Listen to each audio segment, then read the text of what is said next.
welcome back to my channel. As you can see, we're working on my 67 Beetle again. Last time you saw this car was about a year ago. I believe we were working on our Type 4 engine at that time. Clearly we're in a different situation now. So you might ask, what's happened? Well, I happened, which is pretty typical. If you know me in this car, we've been through a lot, we've tried a lot of things, and here we are again doing something else. So essentially what happened is I built the Type 4, drove around for a little while, wasn't super happy with the way it came out. Didn't really meet my expectations, so basically I cut it loose. Then from there, ended up with like a basic 1600 in the car for a while. Pretty nice little engine, clean, dialed out pretty good.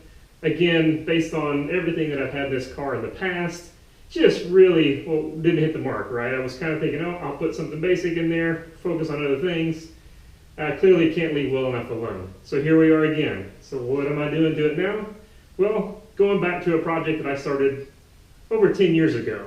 Basically, I got my feet wet into a lot of the advanced powertrain stuff with Mega Squirt and turbocharging on this car about a decade ago, and I'm going back and picking up where I left off now. So essentially what I've been doing is trying to like prep the car and fix the car up and kind of fix some issues that have been lagging for a long time. I've cleaned the engine bay, re-prepped and painted that. I've taken care of all the wheel wells, cleaned all those up. I'm trying to do some detail work while the car's out. But essentially kind of getting this thing ready for the next big upgrade. That's also included four-wheel disc brakes on the car, new rear torsion bars to replace the soft 67 bars, a narrowed sway bar up front. Again, trying to focus the car and get it ready for the new power plant. So what am I building? Well, let me show you.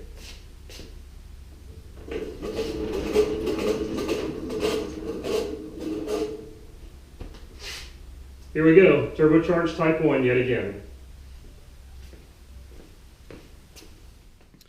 Alright, so obviously you guys are joining in this project sort of midstream here. I've already made some progress on this. But I kind of wanted to give a quick description of, what's different. What am I doing with this build that was different than my last turbocharged engines and hopefully will make it more successful. Well, there's two things really that I had issues with. Previously my builds were single throttle body, fairly small turbo to promote quick spool, and it really created me two problems, I believe. One, single throttle body, intake dynamics and drivability. Generally just not as smooth as I want it to be. Two, small turbo, quick spool, but a lot of back pressure on the engine, a lot of heat management issues. So how have I addressed that? Well, as you can see here, I'm running dual throttle bodies. So these are 40mm IDF style throttle bodies that I picked up off of eBay. That basically allows some isolation of the dynamics between each cylinder. Again, much how you can run really large cams and naturally aspirated engines with dual carbs, unlike on like a domestic V8 where you get like a real choppy idle. Volkswagens tend to run pretty smooth. Again, a lot of that has to do with the fact that the intakes are all completely isolated. Second is the turbocharger selection. Again, going with a little bit larger turbo this time, admittedly going to give up a little bit of spool performance more than likely, but this is basically a stage 3 Garrett turbine on the exhaust side and a 4.8 housing. Hopefully this will allow, a little bit less restriction on the engine, a little cooler operation altogether. So what you're looking at, it looks like a complete engine, but this is clearly just a mock-up engine. If you look down inside here, empty case, basically just have the case halves bolted together, heads on it, jugs, just to kind of line it out so I can hang the header, hang the turbocharger, run the intake manifolds, and basically try to get the intake built at. And so that's where you're going to join me today.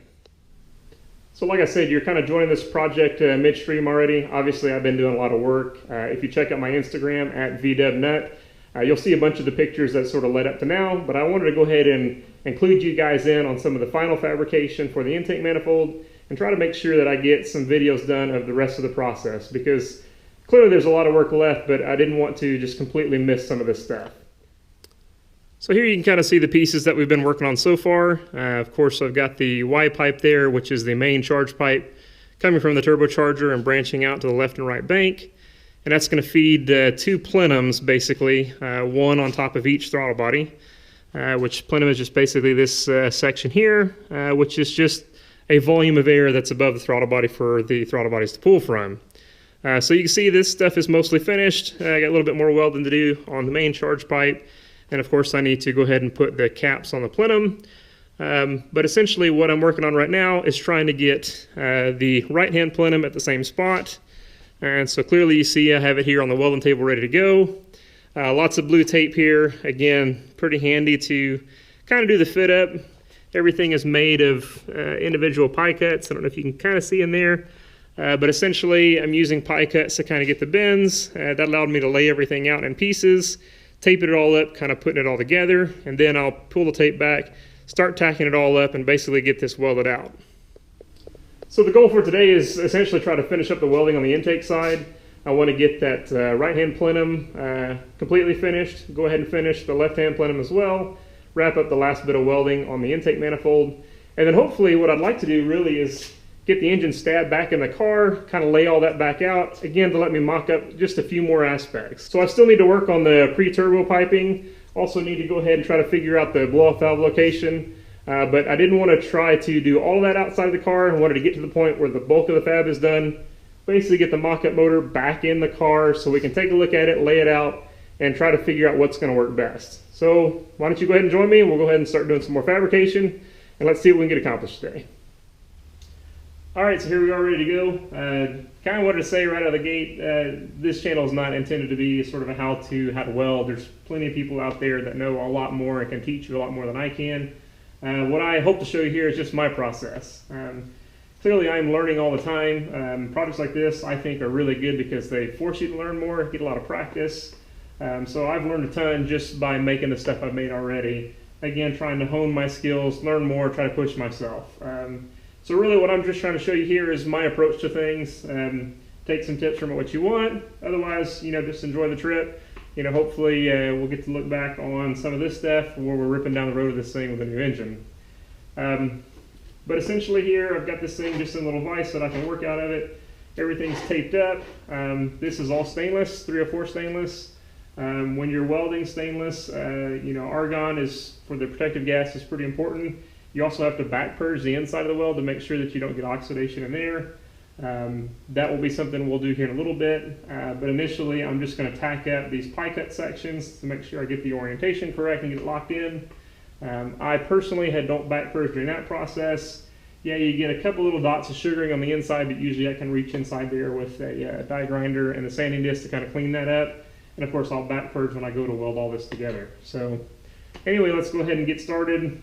First up, we're going to start cutting back some of this tape. We'll start laying some tacks on the top side of the pie cut section. Then we'll flip this over, pull the tape on the bottom side, and lay tacks on that as well.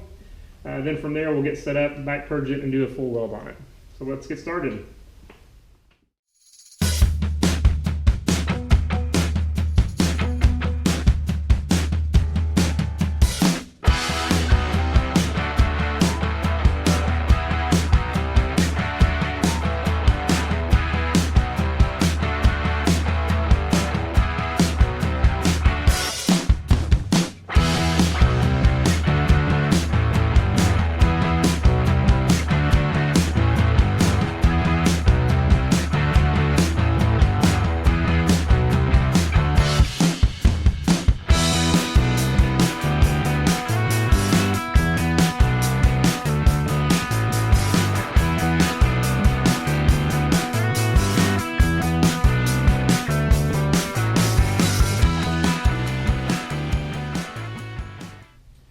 So we got this all tacked up. As you can see, there's a few of them here that, tacked up pretty nice. If the gaps are basically non-existent, nice and tight, you can just tack it together with no filler. A couple spots here had to use filler.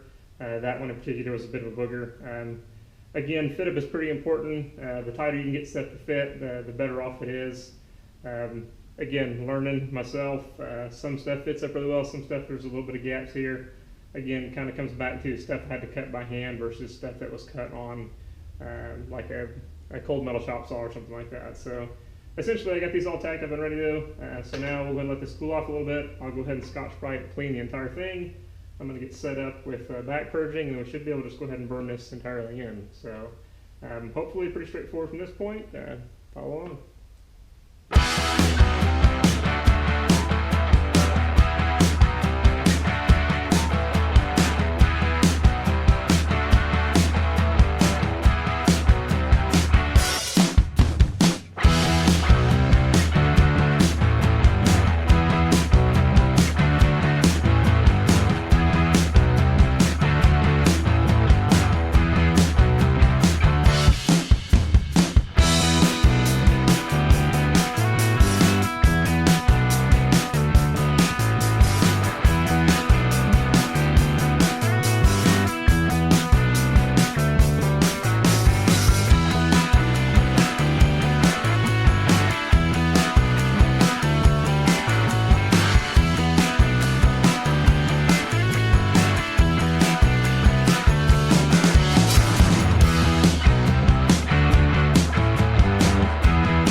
Alright, so while we let that other plenum kind of cool back down, I'm going to go ahead and take the left-hand side plenum, go ahead and clean up the inside like I talked about, try to get those couple little spots cleaned up, get this ready, prepped so we can weld on the end caps.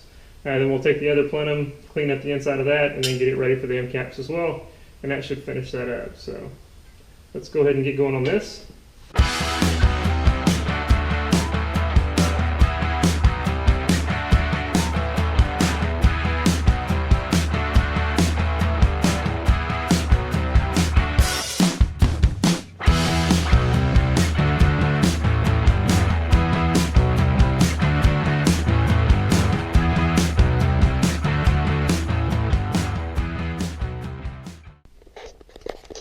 So like I mentioned, basically I'm just trying to clean up the inside a little bit.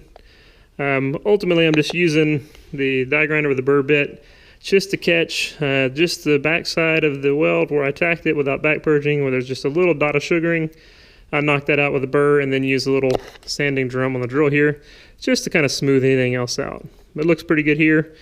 We should be ready to go ahead and then get that on the table, get the end caps welded up on it, and then go ahead and prep this thing the same way. Overall, weld went pretty decent. As you saw, I might have been playing around a little bit with the argon flow settings. Again, trying to figure out what really drives the weld and makes it look the cleanest. Still trying to figure out ultimately how to get the best looking weld on stainless with my setup. But not too bad. Should clean up okay. So let's keep on moving.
Later.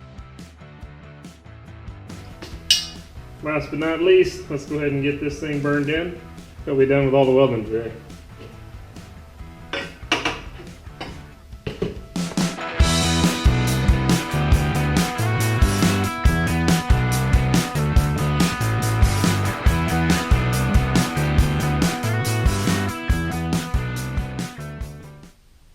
Alright, so all the welding's now done. Sorry for all the time lapse. It just takes a lot of time to get all this stuff done.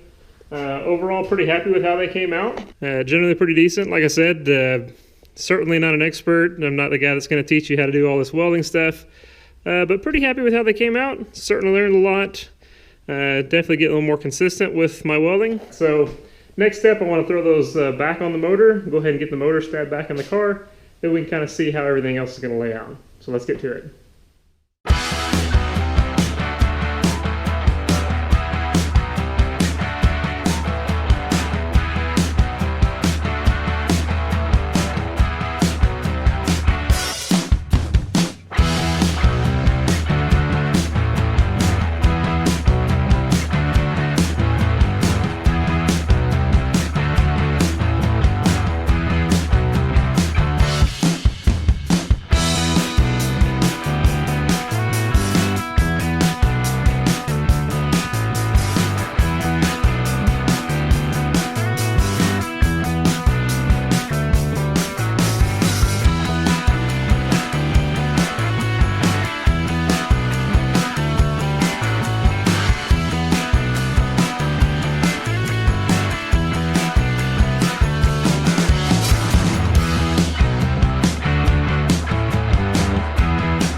so there it is in the car. Pretty snug, but clearance around everything.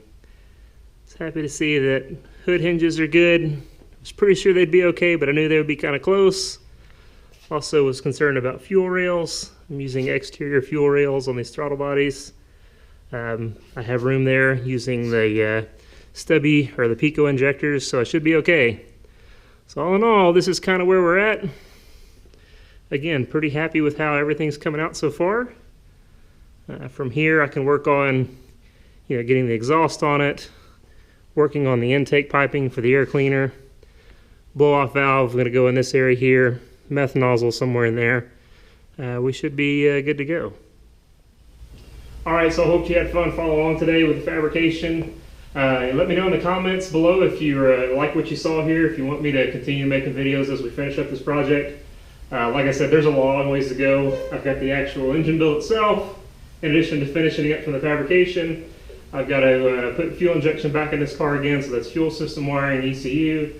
I've got some gauges and things like that I'm also working on, so a lot of tasks. So if you're interested in following along with the project, let me know.